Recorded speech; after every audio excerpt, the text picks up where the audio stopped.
মোটামুটি শিওর কিন্তু যে আকরাম খান থাকছে না ক্রিকেট অপারেশনসে, এবং আমার মনে হয় যেহেতু cricket operations cricket national cricket টিমটাকে মেনটেন করে, কোনো এক্স ক্রিকেটারকে কিন্তু এখানে দেওয়া উচিত এটার দায়িত্বে। হ্যাঁ, সেটার সম্ভাবনা বেশি, কিন্তু আপনার একেবারে নতুন যারা পরিচালক হয়ে এসেছেন তাদের সম্ভাবনা কিন্তু একেবারে উড়িয়ে দেওয়া যায় না সাজিদ। কিন্তু আমরা যদি দেখি যে বিসিবির লাস্ট 8, 9, 10 বছরের ইতিহাস, এর আগে গাজী আশরাফ হোসেন লিপু ছিলেন, তারপর আকরাম খান, দুর্জয় ভাই, মানে সবাই কিন্তু এক্স জি ক্রিকেটার। জি, কিন্তু এইবার একটা রদবদলের আভাসও কিন্তু আছে, কারণ একেবারে নতুন সেট একটা পরিচালক আমরা দেখছি কিন্তু। অবশ্য আপনি যেটা বলছেন যে হ্যাঁ, নতুন ফ্রেশ ব্লাড, ফ্রেশ একটা ধারণা, কনসেপ্ট আসবে, ভালো কিছু হতেও পারে, দেখা যাক কি দেখা হয়। যাক কি হয়।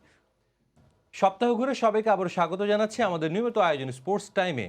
আপনাদের সঙ্গে আছে আমি সাজিদ মুস্তাহিদ। এবং আমি মাকসুম আলম খান। আমরা কথা বলবো এই সপ্তাহে কি হয়ে গেল এবং আগামী সপ্তাহে স্পোর্টস জগতে কি কি আছে। আমরা শুরুতেই যেটা বলছিলাম যে আকরাম খান সরে গেছেন এবং সেখানে নতুন কেউ আসবেন। মাকসুম, আবার সেই আলোচনায় যেতে চাই যে জি। আকরাম খান সরে যাচ্ছেন, এটা আমরা জানি। এখন আলোচনার বিষয়, কালকে বিসিবির মিটিং অনুষ্ঠিত হবে, নতুন কে আসবেন। আপনি বলছিলেন যে নতুন কাউকে দেয়া যায় কিনা, সেক্ষেত্রে নতুন বেশ কয়েকজন মুখ আছেন। ফাহিম সিনহা, তানভীর আহমেদ টিটু আছেন, জি। ওবায়দ নিজাম, ইফতেখার মিঠু, জি বেশ কয়েকজন আছেন। এদের মধ্যে থেকে যেটা আমি বলি জি যে নতুনদের মধ্যে জি 6 জন নতুন এসেছে, আপনি কাকে যোগ্য মনে করছেন ক্রিকেট অপারেশনসের জি জন্য? ক্রিকেট অপারেশনস গতকাল কিন্তু সাজিদ বিসিবিতে নাজমুল হাসান পাপন যখন প্রেস ব্রিফিং করেছেন তখন একটা কথা কিন্তু বেশ স্পষ্ট করে বলেছেন, এবং এটা তিনি না বললেও আমরা বুঝি, সেটা হচ্ছে ক্রিকেট অপারেশনস খুবই ডিফিকাল্ট একটা জায়গা। Definitely, no বিসিবির doubt. যতগুলি কমিটি আছে তার মধ্যে একেবারে শীর্ষে রাখা যায়, যেখানে অনেক কাজ, শুধুমাত্র আপনার জাতীয় দল ব্যবস্থাপনার ক্ষেত্রেই না, এই দলগুলোর মানে কার মানে বায়োল্যাটারাল সিরিজ কি হবে, ট্রাই নেশন সিরিজ কি হবে, যখন কোনো টুর্নামেন্টে খেলতে যাবে তখন কি সিস্টেমের মধ্য দিয়ে তারা যাবে, বায়াবাবল থেকে শুরু করে এভরিথিং। এভরিথিং তাদের দেখতে হয়। আর যেহেতু মানে বাংলাদেশের ক্রিকেটটা একটু ন্যাশনাল টিম কেন্দ্রিক, মানে বয়স ভিত্তিক বলেন বা ওই দিকগুলোর চেয়ে একটু ন্যাশনাল টিমটাকে মানে একদিকে, বাকি দলগুলো অন্যদিকে। তো সেইখানে আসলে ক্রিকেট অপারেশনসের কাজ অনেক বেশি। এখন নতুনদের মধ্য থেকে কাউকে যদি বেছে নিতে হয়, আপনি যে নামগুলো বললেন নিশ্চয়ই তারা যোগ্য হিসেবেই এখানে এসেছেন। নাজমুল হাসান পাপন আরও একটা কথা বলেছিলেন যে নতুন কাউকে বেছে নেব কিনা এখনো সেই ভাবনায়, গতকালকের কথা, যে এখনো সেই ভাবনায় তারা সেভাবে আর কি একেবারে প্ল্যান করে সবকিছু একেবারে চূড়ান্ত করার মতো পরিস্থিতিতে তারা তখনও ছিলেন না, কেননা মাত্রই আকরাম খান বললেন যে ছেড়ে দিবেন তিনি।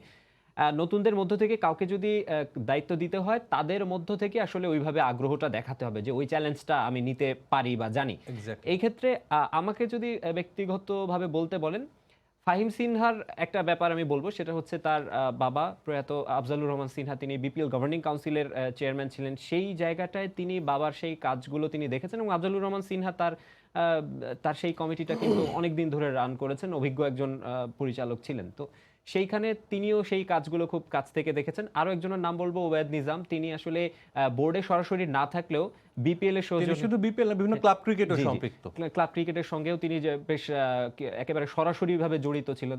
তো তাদের কথা বলাই যায়। তবে আপনি যে কথাটা শুরুতে বলছিলেন যে এর আগে যতগুলো আমরা ক্রিকেট অপারেশনসের ক্ষেত্রে কমিটির চেয়ারম্যান, জি। প্রধানের হিসেবে যাদেরকে দেখেছি, তারা সবাই আসলে এক্স খুবই ক্রিকেটার এক্স ছিলেন, cricket, x captain, x cricketer, x captain, এবং সবাই খুব অভিজ্ঞ এবং দক্ষ। মানে বিসিবিতে একটা আলাদা তাদের প্রভাব আছে, এরকম লোককেই আমরা দেখেছি সবসময়। তো সেই ক্ষেত্রে আপনি যেটা বলছিলেন যে সাবেক কোনো ক্রিকেটারকে, যেটা আমরা সবাই জানি যে এই ক্রিকেট অপারেশনসের চেয়ারম্যান আকরাম খান হলেও ভাইস চেয়ারম্যান কিন্তু ছিলেন খালেদ মাহমুদ সুজন, এবং তিনি কিন্তু ফ্রন্ট রানার বলা যায়। জি, তিনি ফ্রন্ট রানার। এবং খালেদ মাহমুদ সুজন শুধুমাত্র ফ্রন্ট রানার যে তিনি এক্স ক্রিকেটার, এক্স ক্যাপ্টেন, এবং তিনি মানে গেম ডেভেলপমেন্ট চেয়ারম্যান, শুধু এগুলোই না, তিনি এমন এমন সেক্টরগুলোতে কাজ করেছেন, এবং নাজমুল হাসান পাপনের খুবই আস্থাভাজন। এটা মানে যখনই কোনো কাজে নাজমুল হাসান পাপন কোনো একটা কাউকে আস্থার কাউকে খুঁজতে যান, খুঁজতেন, সেটা তিনি প্রথম নামটাই হয় খালেদ Exactly. মাহমুদ তবে সুজন। একটা বিষয় আপনি কিন্তু ওভারলুক করেছেন, আপনি বলেছেন নতুন যারা এসেছে তাদের নাম বলেছেন, তবে ক্রিকেট অপারেশনস আপনি শুরুতেই বললেন যে এটা খুব ইম্পর্টেন্ট একটা বিষয়, অনেক জি কাজ, অনেক ইনভলভমেন্ট থাকতে হয়। বিসিবিতে যারা ডিরেক্টর হিসেবে কাজ করছেন তাদের 90% কিন্তু তারা এই বোর্ড ডিরেক্টর, তাদের একটা অলংকার, এর বাইরে তারা কিন্তু সবারই ব্যবসা আছে। আপনি যাদের নাম বললেন, ফাহিম সিনহা একটা বড় একটা গ্রুপ অফ কোম্পানিজে তিনি জড়িত। জি ওবায়দ নিজামের হয়তোবা তেমন বড় কোনো ব্যবসা নেই, বাট তারপরও তিনিও কিন্তু একটা ব্যবসায়িক ফ্যামিলি থেকে এসেছেন। তার হয়তোবা ওবায়দ আপনার ফাহিম সিনহার মতো সেরকম কোনো পরিচয় নেই, কিন্তু তার ফ্যামিলিও কিন্তু একটা বড় একটা ব্যবসায়িক প্রতিষ্ঠান বিলং করে।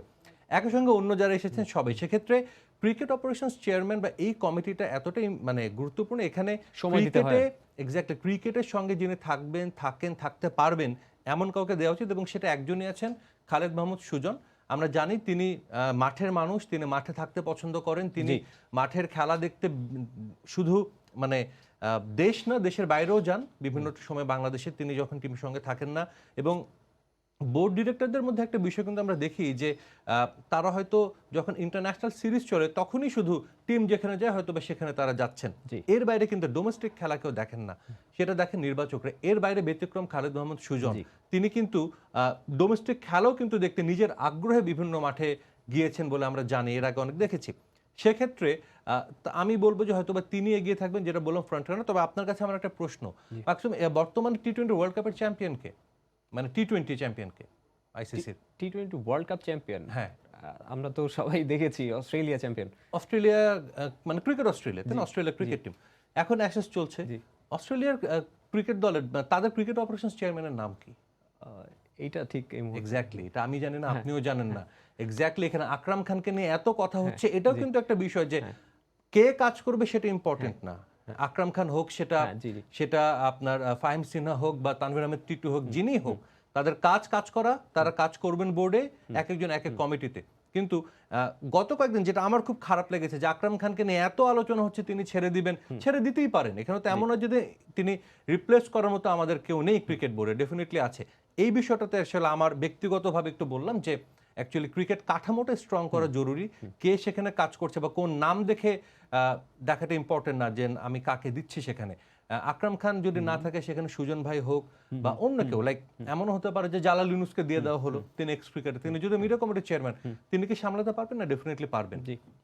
মেইন যেটা হচ্ছে যে কাজ, এটাই আসলে আপনাকে। আমি বুঝতে পারছি আপনার পয়েন্টটা, মানে আসলে ওই পদটাতে কে বসছে আমরা হয়তো তাকে চিনছি না, নামও জানছি না। মানে একটা টি-20 ওয়ার্ল্ড কাপ চ্যাম্পিয়ন একটা টিমের যে বোর্ডটা, সেই বোর্ডের ক্রিকেট অপারেশনস চেয়ারম্যানের নাম হয়তো আমরা জানি না, কিন্তু আমরা জানি তাদের কাঠামোটা কতটা স্ট্রং। হ্যাঁ, সেটাই আমার পয়েন্টটা এখানে যে কাঠামোটা শক্ত, মানে স্ট্রং করতে হবে, যেটা ইদানিং মাশরাফি বিন মুর্তজা, সাকিব আল হাসান, তামিম, মাহমুদুল্লাহ সিনিয়র যারা, তারা সবাই কিন্তু বারবার করে বলছেন। জি এক্স্যাক্টলি।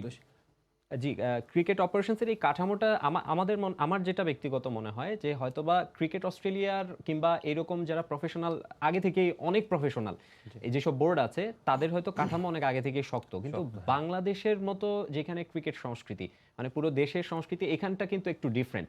তো এইখানে প্রধান কে হচ্ছেন এটাও কিন্তু আপনাকে মাথায় রাখতে হবে আমার মনে হয় সাজিদ। কেননা যাকে দিচ্ছি তার সঙ্গে আপনি কোচের ব্যাপারটাই দেখেন না। ন্যাশনাল টিমে যিনি কোচ আসছেন, হাথুরু সিংহের সময় এক ধরনের প্রতিক্রিয়া আমরা ক্রিকেটারদের কাছ থেকে দেখেছি।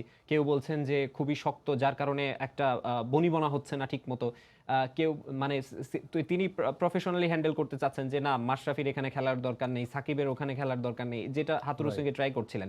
কিন্তু বাংলাদেশে হয়তোবা এইগুলো ওইভাবে কাজ করছে না, যার কারণে আমরা দেখছি যে টিমের মধ্যে একটা ঝামেলা তৈরি হচ্ছিল। স্টিভ রোডসের ক্ষেত্রে আবার প্লেয়াররা খুব কমফোর্টেবল ছিলেন, কিন্তু আবার দেখা গেছে যে ওই বেশি একেবারে একটা কমফোর্ট জোন দিতে গিয়ে সেটা বোর্ডের অপছন্দ হয়ে গিয়েছিল। তো এইগুলো আসলে দুটো চিত্রই আমরা দেখেছি। আমরা হাথুরু সিংহের মতো একজন হেডমাস্টার টাইপের একজন কোচকে দেখেছি, এবং স্টিভ রোডসের মতো একজন বন্ধু সুলভ একজনকে দেখেছি। দুইটারই কিন্তু পজিটিভ দিক আছে, খারাপ দিকও আছে। ঠিক একইভাবে ক্রিকেট অপারেশনসের মতো জায়গায় আসলে কে বসছেন এইটাও মাথায় রাখা দরকার। তবে এইসব জল্পনা কল্পনার অবসান হবে আগামীকাল। কাল যেহেতু বিকেলে বোর্ড সভা ডাকা হয়েছে, এবং সেই সভা থেকেই কিন্তু আমরা জানতে পারবো যে কে হচ্ছেন বা নতুন কমিটি বন্টনও করা হবে। তবে একটা জল্পনা কল্পনার অবসান কিন্তু গতকাল হয়ে গেছে। আমরা জানি বিপিএল নিয়ে দর্শকদের তুমুল আগ্রহ, বাংলাদেশের দর্শক, গণমাধ্যম, ইনফ্যাক্ট ক্রিকেটারদেরও, এবং ক্রিকেটাররা বিপিএল এর আগে ফিট হয়ে যান এমন অনেক কথা আসলে আমরা শুনি। যারা ইনজুরিতে ভোগেন বিপিএল এর সাথে ফিট হয়ে যান। বিপিএল এর কিছু বিষয় কাল চূড়ান্ত হয়েছে, আমরা একটু দেখাতে চাই দর্শকদের। বিপিএল এর প্লেয়ার ড্রাফটের তারিখ বা দিনক্ষণ চূড়ান্ত হয়ে গেছে। 27 ডিসেম্বর হবে একটি 5 তারকা হোটেলে, সবসময় যে হোটেলে হয়ে থাকে আমরা জানি। টুর্নামেন্ট শুরু হচ্ছে 21 জানুয়ারি 2022 এবং ফাইনাল ম্যাচ হবে 18 ফেব্রুয়ারি। অলমোস্ট এক মাসের কিন্তু মাকসুম। মোট ম্যাচ হচ্ছে 34টা। আমরা প্রাইজ মানির ব্যাপারটা গতকালই জেনেছিলাম। এই দুটো তিনটা তথ্য যে এখানে আছে সেখানে হয়তো সামান্য চেঞ্জ এসেছে গতকালকের ফাইনাল কথাটার চেয়ে, যেটা বিপিএল গভর্নিং কাউন্সিলের একটা সভা ছিল বোর্ডে। সেইখানে তারা বলেছিলেন যে প্লেয়ার ড্রাফটটা 27 ডিসেম্বরই তারা করতে চান, যদি সেটা মিস করেন তাহলে জানুয়ারির ফার্স্ট উইকে তারা করবেন, এবং টুর্নামেন্ট শুরুর তারিখটা সম্ভাব্য বলেছিলেন যে 20 জানুয়ারি থেকে 20 ফেব্রুয়ারি, সেখানেও একটু চেঞ্জ আছে। আর এছাড়া চ্যাম্পিয়ন দলের যে প্রাইজ মানি এটা কালকেই জানিয়ে দেওয়া হয়েছে, 1 কোটি টাকা পাবে এবং রানার্স আপ দল পাবে 50 লাখ টাকা। ভেন্যু এই একটা প্রাইজ মানি নিয়ে একটা কথা বলতে চাই যে বিপিএল ক্রিকেট বোর্ড বলে আমাদের এফডিআর আছে 900 কোটি টাকা। হ্যাঁ, বিপিএল এর প্রত্যেকটা দলের কিন্তু 5-6 কোটি টাকা ইনভেস্টমেন্ট করতে হবে, যারা 6টা দল যে তারা খেলছে, কারণ তাদের প্লেয়ার বাবদ 4 কোটি টাকা খরচ হবে, এর বাইরেও কিন্তু হোটেল খরচ সবকিছু মিলে অন্তত 5 থেকে 6 কোটি টাকা খরচ হবে। সেখানে প্রাইজ মানি মাত্র 1 কোটি টাকা। আপনি যদি এটা দেখেন পিএসএলও কিন্তু 5-6 কোটি টাকা প্রাইজ মানি দেওয়া হয়। আমরা বলি আমাদের ক্রিকেট বোর্ড দাবি করে যে আইপিএল এর পর দ্বিতীয় টুর্নামেন্ট হচ্ছে বিপিএল, অথচ প্রাইজ মানির দিক থেকে সবার নিচে। ইনফ্যাক্ট সিপিএল বা লঙ্কান প্রিমিয়ার লিগেও কিন্তু বাংলাদেশের বিপিএল এর যে প্রাইজ মানি এটা বেশি। জাস্ট বললাম যে ক্রিকেট বোর্ড অ্যাকচুয়ালি কোন ধারণা পোষণ করে, কোন একটা বাবলের মধ্যে যে তারা থাকে নিজেদের বিপিএলটা নিয়ে, সেটার একটা প্রমাণ তাদের এই প্রাইজ মানির অঙ্কটা। খেলা হবে 3 ভেন্যুতে। জি, এটা নিয়ে কিন্তু মাঝখানে আমরা অনেক ধরনের কথা শুনেছি যে কি বলে 3 ভেন্যুতে হবে নাকি কমিয়ে আনা হবে, এরকম একটা কথা চলছিল। তো তারপরও শেষ পর্যন্ত এই 3টা ভেন্যু সিলেক্ট করা হয়েছে। মিরপুর শের বাংলা স্টেডিয়াম অবধারিতভাবে, জহুর আহমেদ চৌধুরী স্টেডিয়াম চট্টগ্রাম এবং সিলেট আন্তর্জাতিক ক্রিকেট স্টেডিয়াম। এখানে চট্টগ্রাম স্টেডিয়ামটার কথা একটু ছোট্ট করে বলতে চাই। পাকিস্তানের প্রথম ম্যাচটা, যেটা টেস্ট ম্যাচটা, আমরা কভার করতে গিয়েছিলাম চট্টগ্রামে। সেখানে গিয়ে আমরা দেখেছি স্টেডিয়ামের অবস্থা একেবারেই আসলে খুবই নাজুক, একেবারে চেয়ার থেকে শুরু করে। তবে পরে আপনারা রিপোর্ট করেছিলেন, গণমাধ্যমে অনেক রিপোর্ট হয়েছিল, চেঞ্জ করা হচ্ছে। টেস্ট ম্যাচ শেষ হওয়ার পরে কিন্তু কাজ শুরু হয়েছে এবং চেঞ্জ এরই মধ্যে কিন্তু হয়ে গেছে। তো ডেফিনেটলি দর্শকরা একটা নতুন রূপে হয়তো দেখতে পাবো। এক্স্যাক্টলি সেটা আমরা দেখছি যে নিয়ম কানুন দর্শকরা জানতে চায় যে কতজন কি খেলবে, সেটা এখানে দেয়া আছে। প্রতিটি ফ্র্যাঞ্চাইজি দলে একজন দেশি ক্রিকেটার সরাসরি নিতে পারবে, যেটাকে বলা হয় ডিরেক্ট সাইনিং। যেমন সাকিব আল হাসান বরিশালে খেলবেন বলে জানা গেছে। চমক দিয়েছে আজকে চট্টগ্রাম চ্যালেঞ্জার্স, তারা নাসুম আহমেদকে নিয়েছে। শোনা যাচ্ছিল তারা হয়তো মাহমুদুল্লাহ রিয়াদ বা মুশফিককে নেবে, কিন্তু বেশ একটা চমক দিয়ে কিন্তু তারা নাসুমকে ডিরেক্ট সাইনিং হিসেবে নিয়েছে। এবং এই নাসুমকে কিন্তু তারা একটা আনকোরা ক্রিকেটার হিসেবে আগের সিজনে নিয়েছিল, এবং তারপরে আমরা তাদের প্রোডাক্ট বলা যায়। জি, সেই জন্যই হয়তোবা সেটা তারা ধরে রাখতে চাইছে। এবং এটা কিন্তু চাই, যেমন কুমিল্লা ভিক্টোরিয়ান্সের প্রোডাক্ট শেখ মেহেদী এবং সাইফুদ্দিন, তারাও কমফোর্টেবল ফিল করে সেই ফ্র্যাঞ্চাইজিতে খেলতে, এবং ফ্র্যাঞ্চাইজিও চায় যে তাদেরকে দলে নিতে। এবং হোপফুলি এমনও হতে পারে যে কুমিল্লা ভিক্টোরিয়ান্স হয়তো ডিরেক্ট সাইনিং যদি কাউকে করে, সেটা এমন হতে পারে, সেটা হতে পারে শেখ মেহেদী, যেহেতু সাইফুদ্দিন এবার ইনজুরিতে। সর্বনিম্ন 10 জন এবং সর্বোচ্চ 14 জন দেশি ক্রিকেটার থাকবেন একটি ফ্র্যাঞ্চাইজিতে। তার মানে আমরা বুঝতে পারছি যে টোটাল 10 জন, মানে মিনিমাম 10 জন নিতেই হবে প্রত্যেকটা দলকে। দেশি ক্রিকেটাররা 6 ক্যাটাগরিতে পারিশ্রমিক পাবেন, যেটা আমরা আগেই কিন্তু ধারণা পেয়েছিলাম। যেটা এবার আইকন সিস্টেম থাকছে না, কোনো আইকন ক্রিকেটার গ্রেডিং সিস্টেমে সবাই আসলে স্যালারি তাদের গ্রেডিং এ সর্বোচ্চ পারিশ্রমিক 70 লাখ টাকা এবং সর্বনিম্ন পারিশ্রমিক 5 লাখ টাকা। বিদেশি ক্রিকেটারদেরও কিন্তু এরকম একটা তালিকা আছে, আমরা জানি। বিদেশি ক্রিকেটারদের অ্যাকচুয়ালি নিয়ম কানুনটা কি? সর্বোচ্চ বিদেশিদের ক্ষেত্রে সর্বোচ্চ যেটা হচ্ছে $70,000, সেটা $75,000। জি, $75,000 থাকছে তাদের সর্বোচ্চ।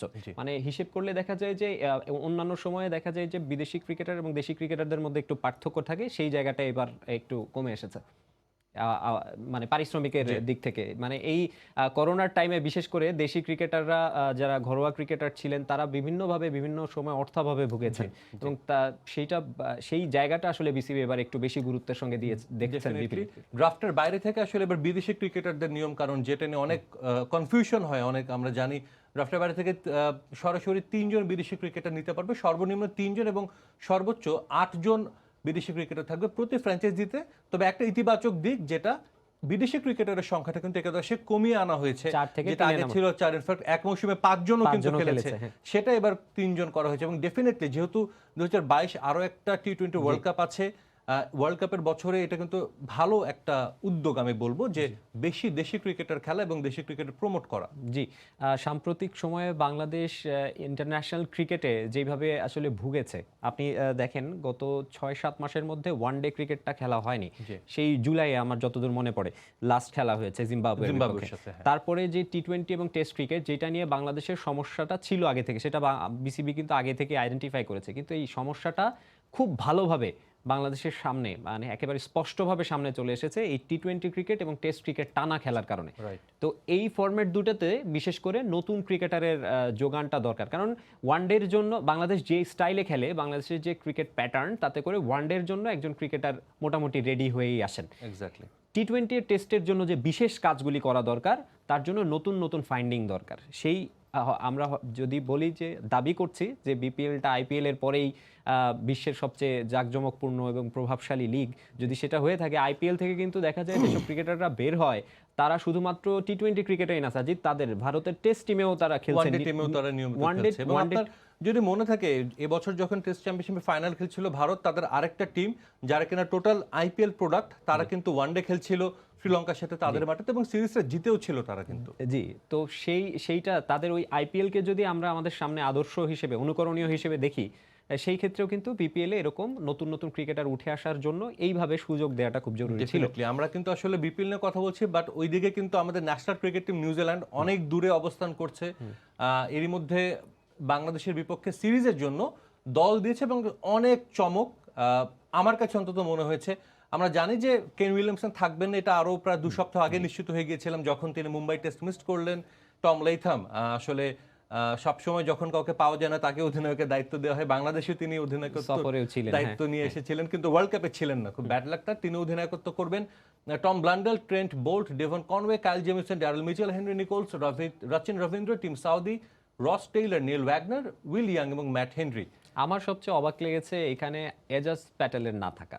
ভারতে তিনি যে পারফরমেন্সটা দেখিয়েছেন, তারপরে এজাজ প্যাটেলকে তারা রাখেনি, হয়তোবা তাদের কম্বিনেশন এবং উইকেটের কথা বিবেচনায়। এটা আসলে মানে চমক বলা যায়, আবার একদিক থেকে তারা যে ক্রিকেটটা কত ভালো বুঝে, মানে এটা যদি আমাদের দেশে হতো, আপনি শুধু চিন্তা করেন মাকসুম যে বাংলাদেশ ক্রিকেট টিম ইন্ডিয়াতে একটা ম্যাচ খেলে এসেছে, মানে আপনি হোস্ট নিউজিল্যান্ড আর বাংলাদেশ চিন্তা মানে করেন, ঠিক তাদের পার্সপেক্টিভ থেকে এক্স্যাক্টলি বাংলাদেশের কিন্তু আগুন লেগে যেত চারিদিকে যে কেন এজাজ প্যাটেলকে নেওয়া হয়নি। কিন্তু তারা কতটা বিচক্ষণ, তারা এজাজ প্যাটেলকে নেয়নি কারণ তাদের কন্ডিশনের কেমন সেটা তারা জানে, এই জন্য তারা 5 জন পেস বোলার নিয়েছেন, 5 জন, এবং মাত্র একজন আপনার স্পেশালিস্ট স্পিনার রচিন রবীন্দ্র, খুবই ইয়াং একজন ক্রিকেটার, এবং তিনি বেশি ম্যাচও খেলেনি, কিন্তু তাকে রেখেছেন কারণ হয়তোবা তারা ভাবছে যে এটা তাকে প্রমোট করার একটা ভালো একটা স্টেজ। এবং তাদের পেসারদের বাংলাদেশের কথা যদি বলি, বাংলাদেশের 2 জন স্পিনার আছে, তারা কিন্তু একজন স্পিনার নিয়ে তারা একাদশ সাজাবেন, এমনও হতে পারে তাদের একাদশে কোনো স্পিনারও থাকবে না। বাংলাদেশে তখন কি হবে মাকসুম? খুব মুশকিল।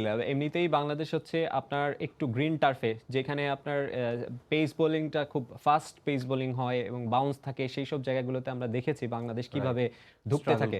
আর এখন আসলে টেস্ট ক্রিকেট নিয়ে মানে কোন দিক থেকে কোন বিষয়টা নিয়ে কথা বলবো সেটা বলাই মুশকিল, কারণ নিজেদের কন্ডিশনে বাংলাদেশ পাকিস্তানের পেস বোলিং অ্যাটাকের বিপক্ষে যেভাবে ভুগেছে, সেখানে নিউজিল্যান্ডে এটা আর কি মানে বলা যায় খুব মুশকিল এখান থেকে একটা পয়েন্ট আশা করা বা ড্র বের করাও খুব মুশকিল হবে। একটা বিষয় কিন্তু গতকাল সাকিব যখন বাংলাদেশ ছেড়ে যান যুক্তরাষ্ট্রে, বলে গেছেন যে সেখানে মানে বল খুব ইজিলি ব্যাটে আসে, খেলা যায়, এবং তিনি একটা জিনিস পয়েন্ট আউট করেছেন, প্রতি সিরিজেই কেউ না কেউ কিন্তু সেখানে সেঞ্চুরি করেছে। সাজিদ, আগের ইতিহাসগুলো যদি দেখেন, আগের রেকর্ডগুলি দেখেন, সেখানে ভালো করেছেন কারা? আপনার সাকিব যার যার নাম মেনশন করেছেন, সাকিব আল হাসান, মাহমুদুল্লাহ রিয়াদ কিংবা সৌম্য সরকার, আর বেশিরভাগ ক্রিকেটার যারা ভালো করেছেন আগে তারা কিন্তু নেই এবার, সেটাও মাথায় রাখতে হবে। আরেকটা বিষয় জানাতে চাই, বাংলাদেশের জন্য কঠিন চ্যালেঞ্জ অপেক্ষা করছে। নিউজিল্যান্ডের যে পেস অ্যাটাক বা যারা বোলার আছে তারা সবাই মিলে টেস্ট ক্রিকেটে প্রায় 1000-এর কাছাকাছি উইকেট, আর বাংলাদেশের যাদের নিয়ে গেছে মাত্র 300+ উইকেট। সো ডেফিনেটলি অভিজ্ঞতা একটা ফারাক এবং তাদের ব্যবধানটাও স্পষ্ট। এক্স্যাক্টলি। তবে আমরা একদম শেষ পর্যায়ে চলে এসেছি, একটু ফুটবলে যেতে চাই। গতকাল কিন্তু ইতিহাস রচনা হয়েছে, বাংলাদেশের মেয়েরা প্রথমবারের মতো সাফ নারী চ্যাম্পিয়নশিপ হয়েছে। আমরা দেখছি এখানে যে সাফল্যগুলো অ্যাকচুয়ালি গত কয়েক বছর ধরেই যে ধারাবাহিকভাবে তারা ভালো করছে, তার কিন্তু একটা গ্রাফ আমরা এখানে বলা যায় দেখছি। 2021 সালে এবার চ্যাম্পিয়ন হলো, এর আগে 18-তে চ্যাম্পিয়ন হয়েছে অনূর্ধ্ব 18 এবং অনূর্ধ্ব 15-তে চ্যাম্পিয়ন। মাকসুম, একটা বিষয় নিশ্চয়ই আপনি জানেন, 15, 18, 19 সালটা দেখেন, 17, 18, 21 একই দল কিন্তু খেলেছে। 15-তে যে দল চ্যাম্পিয়ন হয়েছে তারাই 18-তে অনূর্ধ্ব 18, 18-তে যারা খেলছে তারাই কিন্তু অনূর্ধ্ব 19, এবার 21-এ চ্যাম্পিয়ন হয়েছে। একটা বিষয় খুব ভালো করে আপনি জানবেন সাজিদ, সেটা হচ্ছে ফুটবলে মানে কোচের উপরে অনেক অনেক কিছু ডিপেন্ড করে। ক্রিকেটে যেটা ডিপেন্ড করে হয়তো বা আমার হিসেবে ক্যাপ্টেনের উপরে। ক্যাপ্টেন এবং হ্যাঁ ক্যাপ্টেন ওকে টিম বলা যায়, ম্যানেজমেন্ট জি। মিলিয়ে, কিন্তু ফুটবলে এটা অনেকটাই কোচ নির্ভর। কোচ কোন স্ট্র্যাটেজিতে দলটাকে সাজাচ্ছেন। আমার মনে হয় আমি ব্যক্তিগতভাবে আমি ক্রেডিটটা অনেক বেশি দিতে চাই তাদের কোচ গোলাম রব্বানী ছোটনকে। এবং একই সঙ্গে পল পলসমলেকেও স্মলেকেও দিতে হবে, কারণ তারও একটা প্ল্যানিং এর কারণ এটা, ফলাফল এটা। তো কোচকে কেন বলবো, তিনি খুব হার্ড ট্রেনিং করান, যেটা আমি বরাবরই বলি, আমি দেখেছি নিজেও সরেজমিনে। এই ওনার একটাই আসলে মানে তার স্টাইল, সেটা হচ্ছে ট্রেনিংটা খুব হার্ড করো। জি। তো তাদেরকে দিয়ে ওই 90 মিনিট খেলাই, ফুটবল খেলাই যখন মুশকিল, আমরা এই অনূর্ধ্ব 15 নারী দলকে এইভাবে চ্যাম্পিয়ন হতে দেখবো 6-7 বছর আগে আমরা এটা কল্পনাও করতে পারতাম না। দলই হয়তো এভাবে আমরা জানতামই না ছিল। Exactly. তো সেই দলটা এভাবে করছে হার্ড ট্রেনিং এর কারণে, আমার মনে হয় সবচেয়ে বেশি। Definitely, এবং এবারে তাদের যদি পারফরমেন্স আমরা একটু দেখতে চাই, এবং সেটা কিন্তু ঈর্ষণীয় পারফরমেন্স, মানে তারা যেভাবে দাপট নিয়ে খেলেছে। গ্রুপ পর্বে প্রথমটা ড্র হয়েছিল, কিন্তু সেদিন কিন্তু অজস্র চান্স পেয়েছিল মেয়েরা, মিস করেছে। এরপর ভুটানকে বাংলাদেশের 6-0 সবচেয়ে গোলে, কঠিন ম্যাচ ছিল নেপাল। Exactly, ভুটানকে 6-0 গোলে হারালো। ভারতের বিপক্ষে একটা ভালো ম্যাচ 1-0 গোলে জিতেছে। শ্রীলঙ্কাকে উড়িয়ে দিয়েছে, এবং কনফিডেন্স বিল্ড আপ যেটা, সেটা এই ম্যাচ থেকে কিন্তু এসেছে যে না, আমরা যে কোনো প্রতিপক্ষকে উড়িয়ে দিতে পারবো। ফাইনালেও সেটা আমরা দেখেছি। 5 ম্যাচে 20 গোল, মানে অসাধারণ কিন্তু। জি, মেয়েরা খুবই ভালো খেলেছে। বিশেষ করে আপনি একটা জায়গা থেকেই দেখেন না, গতকাল যে গোলটা হয়েছে, সেই গোলটা ইন্টারন্যাশনাল লেভেলে যদি কেউ গোল করতো, আপনি অবিশ্বাস্য লাগতো আপনার কাছে। তো আমাদের মাঠে ওরকম একটা জায়গা থেকে ওরকম একটা কিক করে গোল করা, এটা অসাধারণ একটা ব্যাপার। এক্স্যাক্টলি, এবং একই সঙ্গে গোলদাতা যে 20 জন কিন্তু গোল করে, 20টা গোল করেছে বাংলাদেশের মেয়েরা, এবং একজন বা দুইজন, একটা যে টিম এফোর্ট ছিল এবারের খুবই টুর্নামেন্টটা। স্পষ্ট।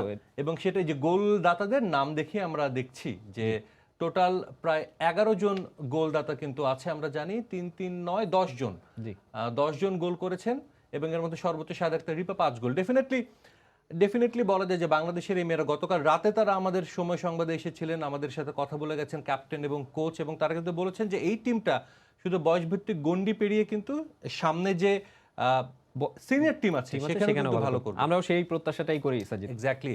তো দর্শক, আজকের স্পোর্টস টাইম এই ছিল আমাদের আজকের আয়োজন। নিশ্চয়ই সামনে আবারও একই সময়ে আপনাদের সামনে নতুন কোনো বিষয় নিয়ে, সপ্তাহে যে ঘটে যাওয়া ঘটনাগুলো স্পোর্টসের, সেগুলো নিয়ে আবারও হাজির হব। সেই পর্যন্ত সবাই ভালো থাকুন, সঙ্গে থাকুন সময়ের।